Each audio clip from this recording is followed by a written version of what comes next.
ಮಾಜಿ ಪ್ರಧಾನಿ ಎಚ್.ಡಿ. ದೇವೇಗೌಡರ ಪತ್ನಿ ಚೆನ್ನಮ್ಮನವರ ದಿವಸ ಇವತ್ತು. ಅವರ ಒಂದು ಪ್ರೀತಿಗೆ ಪಾತ್ರರಾದಂಥ ಶ್ರೀನಿವಾಸ್ ಅವರು ಅವ್ರಿಗೆ ನೆಚ್ಚಿನ ಬಾಳೆಗೊನೆಯನ್ನು ಕೂಡ ತಂದಿದ್ದಾರೆ. ನಾನು ಅವ್ರನ್ನ ಮಾತನಾಡ್ತಾ ಹೋಗ್ತೀನಿ.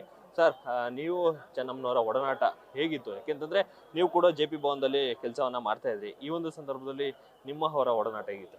ಸರ್, ಅನ್ನಪೂರ್ಣೇಶ್ವರಿನ ನಾವು ದೇವಸ್ಥಾನಕ್ಕೆ ಹೋಗಿ ನೋಡ್ತೀವಿ, ಹೊರನಾಡು ಅನ್ನಪೂರ್ಣೇಶ್ವರಿನ. ಆ ತಾಯಿನ ದೇವ್ರ ರೂಪದಲ್ಲಿ ನೋಡಿದ್ರೆ ಈ ತಾಯಿ ನಮಗೆ ತಾಯಿ ರೂಪದಲ್ಲಿ ಕಾಣ್ತಿದ್ರು. ಇವತ್ತಿಂಥ ತಾಯಿನ ಕಳ್ಕೊಂಡಿರೋದು ನಮಗೆಲ್ಲ ದುಃಖ. ಇವತ್ತು ಈ ದೇಶದಲ್ಲಿ, ಈ ರಾಜ್ಯದಲ್ಲಿ, ಈ ಜಿಲ್ಲೆಗೆ ಅವ್ರದೇ ಅಂತ ಒಂದು ಕೊಡುಗೆ ಇವತ್ತು ದೇವೇಗೌಡರ ಕುಟುಂಬದಿಂದ ಇದೆ. ಇವತ್ತು ಆ ತಾಯಿ ಈ ಸ್ವಾಮಿ ತಪ್ಪಲೆಯಲ್ಲಿ ಮಲ್ಗವ್ರೆ. ಇವತ್ತು ಆ ತಾಯಿ ನಮ್ಮ ಪಾರ್ಟಿ ಆಫೀಸಿಂದ ನಾನು ಏನಾದ್ರು ಅವ್ರ ಮನೆ ಹತ್ರಕ್ಕೆ ಹೋದಾಗ ಪದ್ಮನಾಭನಗರ ಮನೆಗೆ ಎಲ್ಲಸಿನ ಬಾಳೆಗೊನೆ ಅಂತ ಕೇಳೋರು.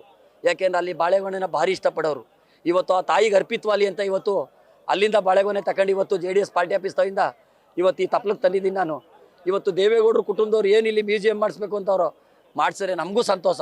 ಈ ರಾಜ್ಯದಿಂದ ಯಾರೇ ಬಂದ್ರು ಒಂದು ಅರ್ಧ ಗಂಟೆ ಕುಂತಿದ್ದು ನಾವು ಸಹ ನೆಮ್ಮದಿ ಪಟ್ಕೊಂಡು ದುಃಖ ಪಟ್ಕೊಂಡು ಗಿತ್ಕೊಂಡು ಹೋಯ್ತೀವಿ ಸರ್. ನಾವು ಈ ರಾಜ್ಯದಲ್ಲಿ ಇನ್ನೊಮ್ಮೆ ಕುಮಾರಣ್ಣ ಮುಖ್ಯಮಂತ್ರಿ ಆಗಬೇಕು 2028ಕ್ಕೆ ಅಂತ ಆ ಭಗವಂತನಲ್ಲಿ ನಾನು ಭಾವಿಸ್ತೀನಿ ಸರ್.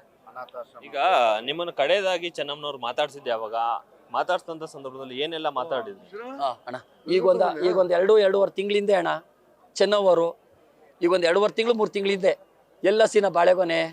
ನಾನಾಗ ಚೆನ್ನವ್ರ ಬಾಳೆಗೊನೆ ಕೇಳ್ತಾವ್ರಲ್ಲಪ್ಪ, ಹುಷಾರಿಲ್ಲ ಅಂತವ್ರೆ ಅಂತ ನಾನು ಇದು ಮಾಡ್ಕೊ ಹೋದೆ. ನಾನು ಇವತ್ತು ಚೆನ್ನವ್ರು ಕಳ್ಕೊಂಡಿರೋದು ನಮಗೆಲ್ಲ ದುಃಖಕರವಾದಂಥ ವಿಚಾರ.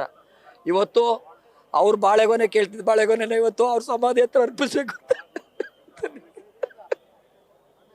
ತಂದಿದ್ದೀನಿ ನಾನು ಇಲ್ಲಿಗೆ. ಇವತ್ತು ಅವ್ರು ಕಳ್ಕೊಂಡು ಇವತ್ತು ಭಾರಿ ನೋವಾಗದೆ. ಇವತ್ತು ಆ ದೇವ್ರು ಅವ್ರಿಗೆ ಸಿರಸಾಂತಿ ಕೊಡ್ಲಿ ಅಂತ ನಾನು ಬೇಡ್ಕೊಂತೀನಿ ಸರ್. ಈ ಬಾಳೆಗೊನೆ JP ಭವನದಲ್ಲೇ ಬೆಳೆದಿದ್ದ? JP ಭವನದಲ್ಲೇ ಬೆಳೆದಿರ ಸರ್. ಅಲ್ಲೇ ಬೆಳೆದಿದ್ದೀವಲ್ಲ ಸರ್, ಬೆಳೆದಿದ್ದೀನಿ ಅಲ್ಲೇ. ಒಂದು 50 ಕೆಡ್ಡೆ ಹಾಕಿದ್ದೀನಿ, ಅಲ್ಲೇ 50 ಕೆಡ್ಡೆ ಹಾಕಿದ್ದೀನಿ. ಅಲ್ಲಿಂದಲೇ ಬೆಳೆದು ತಂದಿರೋದು. ಪ್ರತಿ ಬಾರಿ ಬಿಟ್ಟಾಗ್ಲೂ ಕೂಡ ಚೆನ್ನಮ್ಮನವ್ರು ಅವ್ರ ಕುಟುಂಬಕ್ಕೆ ತಗೋಕ್ ಕೊಡ್ತೀನಿ ಸರ್. ಅವ್ರ ಕುಟುಂಬಕ್ಕೆ ರೇವಣ್ ಸಾಹೇಬ್ರಿಗಿರ್ಬೋದು, ಕುಮಾರಣ್ಣವರು ಕೊಟ್ಟಿಲ್ಲ, ಚೆನ್ನವ್ರು ಕೊಟ್ಟಿದ್ದೀನಿ ನಾನು ತಗೊಂಡೋಗಿ ಸರ್ ಮನೆಗೆ.